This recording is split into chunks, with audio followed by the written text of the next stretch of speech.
पीके, three idiot और twelfth fail जैसी कमाल की फिल्में बनाने वाले फिल्म प्रोड्यूसर विधु विनोद चोपड़ा को सब जानते हैं, लेकिन फिलहाल विधु विनोद चोपड़ा इस वजह से खबरों में नहीं है। वो खबरों में है दरअसल अपने बेटे अग्नि चोपड़ा की वजह से। उनके बेटे अग्नि चोपड़ा रणजी के बड़े शानदार खिलाड़ी थे। 24-25 में उन्होंने बहुत अच्छा परफॉर्म भी किया था, लेकिन अब जो खबर आ रही है कि वो पीएसएल में जाकर के उन्होंने अपने आप को रजिस्टर कराने के लिए हामी भरी है, अपनी सहमति दी है। अब पीएसएल क्या है, जो लोग जानते हैं उनके लिए बहुत अच्छी बात है, जो नहीं जानते उनके लिए बता दें। पीएसएल यानी पाकिस्तान सुपर लीग, यानी ये वही टूर्नामेंट है जो हमारे यहाँ पे आईपीएल जैसे होता है, उसी तरह पाकिस्तान की अपनी डोमेस्टिक लीग है, T20 लीग है। और इसमें भी जैसे इंडिया के आईपीएल में बाहर के प्लेयर खेलते हैं, इसमें भी बाहर के प्लेयर खेलते हैं और उनके डोमेस्टिक प्लेयर खेलते हैं। जानकारी तो बहुत अच्छी है विकास, लेकिन सवाल ये है कि एक ऐसा प्रोड्यूसर जो भारत से ताल्लुक रखता है और भारत और पाकिस्तान के बीच में क्रिकेट को लेकर कितनी कड़वाहट है ये भी हम जानते हैं। ऐसे में उस नामचीन प्रोड्यूसर का बेटा, जिसने यहाँ पे रणजी भी खेला है, वो आखिर पीएसएल में जाके खेलने का फैसला क्यों ले रहा है? आपके हिसाब से पहली बात तो आप बताइए कि इस खबर की टेक्निकलिटी क्या है, वो पहले कैसे रणजी खेल रहे थे और अभी क्या कुछ चीजें चल रही हैं, आप कुछ बता पाएंगे क्या? देखिए, अग्नि के मामले में उनके विधु विनोद चोपड़ा के जो बेटे हैं, उनका नाम अग्नि चोपड़ा है और वो पहली बार लाइमलाइट में आए थे 2024-2025 के सीजन में, जब उन्होंने 1804 रन मारे थे और वो मिजोरम की तरफ से फर्स्ट क्लास क्रिकेट खेल रहे थे। 1804 रन एक सीजन में। वो टॉप स्कोरर्स में से एक थे और ऐसा लग रहा था एक बहुत ही प्रॉमिसिंग खिलाड़ी शायद भारत को मिलेगा। हाँ। अब कमाल की बात यह है कुंदन की इस मामले में काफी टेक्निकलिटीज हैं। अब हर कोई सोच रहा है इस बात को कि कैसे ऐसा हो सकता है कि एक इंडियन प्लेयर पाकिस्तान के लीग में खेल ले। राइट। सिर्फ बात चॉइस की नहीं है, बात टेक्निकलिटी की भी है। हाँ। कि कोई भी बीसीसीआई के अंडर अगर कोई रजिस्टर्ड प्लेयर है, वो बाहर का किसी भी लीग में खेल ही नहीं सकता है। बिग बैश में भी अगर आपने देखा होगा, ऑस्ट्रेलिया में भी जो बिग बैश सीरीज होती है, इसमें कोई इंडियन प्लेयर नहीं खेलता है। ओके। बीसीसीआई जब तक एनओसी नहीं देगा तब तक कोई प्लेयर नहीं खेल सकता, और बीसीसीआई एनओसी नहीं देता है कोई भी बाहर की लीग खेलने से। ठीक है। अब सवाल ये है कि उनको कैसे मिल गई है, वो कैसे रजिस्टर हो गए? हाँ जी। इसमें सबसे बड़ी टेक्निकलिटी ये है कि दरअसल अग्नि के पास यूएस पासपोर्ट है, वो भारत के सिटीजन नहीं है। और क्योंकि वो भारत के सिटीजन नहीं है, इसलिए बीसीसीआई का उनके ऊपर कंट्रोल नहीं है। हालांकि उन्होंने यहाँ पे रणजी जो सीजन खेला है, अब आप सोच रहे होंगे कि यार जब वो बाहर के सिटीजन है, उन्होंने रणजी कैसे खेल लिया? राइट। अब इसमें कमाल का पेच ये है कि कोई भी बाहर का प्लेयर, यहाँ के दो रूल होते हैं जो उन्हें फॉलो करने होते हैं। एक होता है रेजिडेंसी रूल और एक होता है प्लेयर का रजिस्ट्रेशन।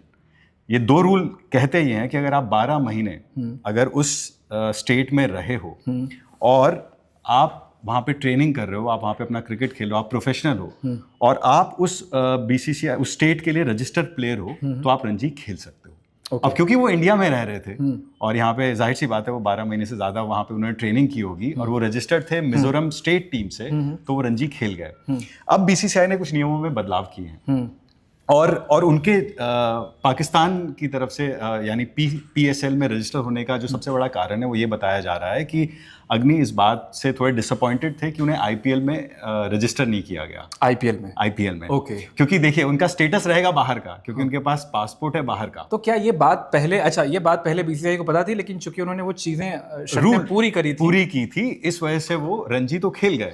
लेकिन इस बार के सीजन में और वो इस बात से बहुत डिसअपॉइंटेड थे कि उन्हें आईपीएल में रजिस्टर नहीं किया गया है। अब क्योंकि उन्हें आईपीएल में रजिस्टर नहीं किया गया है, उन्होंने फैसला किया कि वो वापस यूएस जाएंगे और इनफैक्ट वो न्यूयॉर्क की, वहाँ पे भी एक लीग रहती है न्यूयॉर्क में, यूएसए में, और वहाँ पे वो न्यूयॉर्क की टीम से खेल भी रहे हैं।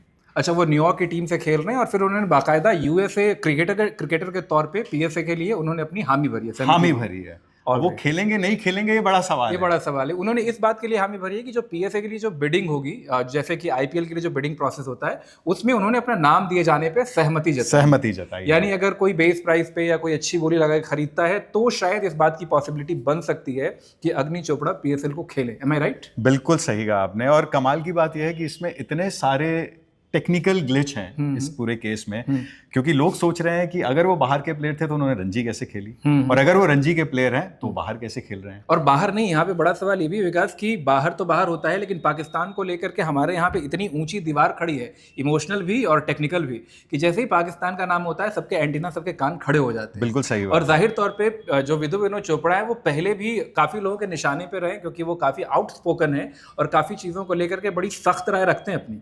तो हमेशा से काफ़ी लोगों ने विधु विनोद चोपड़ा को और उनकी पत्नी जो अनुपमा चोपड़ा हैं, अनुपमा चोपड़ा भी जो है हमेशा क्रिटिसिज्म के लिए निशाने पे रहती हैं। तो ऐसे में जब विधु विनोद चोपड़ा और अनुपमा चोपड़ा के बेटे की ये खबर आएगी कि वो PFL में जाकर के उन्होंने अपने आप को रजिस्टर कराया है और पाकिस्तान के लिए खेलने वाले हैं, तो यहाँ पे तो मुझे लगता है कि बहुत बड़ा विवाद खड़ा होगा। ऑलरेडी जैसे ये खबर आई है आग की तरफ फैल रही है कि एक भारतीय खिलाड़ी, और वो भी इतने बड़े फिल्म प्रोड्यूसर का, इतनी बड़ी फिल्म क्रिटिक का बेटा वो कैसे पाकिस्तान की कोई लीग खेल सकता है। अच्छा, मुझे एक छोटे से सवाल का जवाब दीजिए कि क्या आप इसको एक विडंबना, एक आयरनी के तौर पे देखते हैं कि इतना प्रॉमिसिंग, इतना शानदार प्लेयर जिसके बारे में आप कह रहे हैं कि रणजी में इतना अच्छा परफॉर्म किया, लेकिन उसको IPL में जगह नहीं मिलती या भारत की तरफ से वो संभावनाएं उसको नहीं दी जाती कि वो कभी शायद नेशनल टीम खेल सके या जो भी है, तो आखिर क्या ऐसी वजह रही होंगी कि उन्होंने इस तरह का फैसला लिया कि चलो यार ठीक है, IPL नहीं मिल रहा तो PSL में चले जाते हैं? ऐसा हो सकता है क्या? बिल्कुल हो सकता है कुंदन, और इसका कारण यही है कि इंडिया में कंपटीशन बहुत ज़्यादा है, हमारी बेंच स्ट्रेंथ इतनी ज़्यादा है, इतने बड़े बड़े खिलाड़ी हैं कि वहाँ पे रणजी में आप परफॉर्म कर रहे हैं, गारंटी नहीं है कि आप IPL खेलेंगे उसके बावजूद भी, क्योंकि ऑलरेडी जितने भी पूल में प्लेयर्स हैं वो अपने आप में बहुत बड़े प्लेयर्स हैं जी। दूसरी बात यह है कि क्योंकि इनके पास एक ऑप्शन है US का, तो वो भी ये देख रहे थे कि अगर मुझे यहाँ पे चांस नहीं मिलेगा, और ऐसा पहले भी हो चुका है। पहले उन्मुख चंद है, वो यहाँ से एक और मैं आपको रूल बताता हूँ, कमाल की बात ये है कि उन्मुख चंद कैसे US से खेल रहे हैं, क्योंकि उन्होंने BCCI के साथ वो कॉन्ट्रैक्टेड थे, उन्होंने कहा कि मैं रिटायरमेंट ले रहा हूँ, और रिटायरमेंट लेने के बाद उन्हें वो NOC दी गई और फिर वो US से खेले। अब यहाँ पे देखना ये होगा कि क्या ये भी यही करेंगे कि BCCI अगर ये सोचते हैं कि ये PSL खेलना चाहते हैं या कोई अमेरिकन लीग खेलना चाहते हैं, ऑस्ट्रेलिया की कोई लीग खेलना चाहते हैं, तो क्या ये कॉन्ट्रैक्टेड प्लेयर से अपना नाम हटाने के लिए रिटायरमेंट अनाउंस करेंगे? क्योंकि जब उन्मुख चंद ने अपनी रिटायरमेंट अनाउंस की थी तो सब लोग हिल गए थे कि यार इतना यंग प्लेयर रिटायर कैसे हो सकता है। लेकिन फिर बाद में समझ में आया कि एक टेक्निकल इशू है, और क्योंकि वो अनुबंधित प्लेयर हैं BCCI से, उन्हें कोई भी बाहर की लीग अगर खेलनी होगी तो उन्हें पहले रिटायरमेंट लेना पड़ेगा।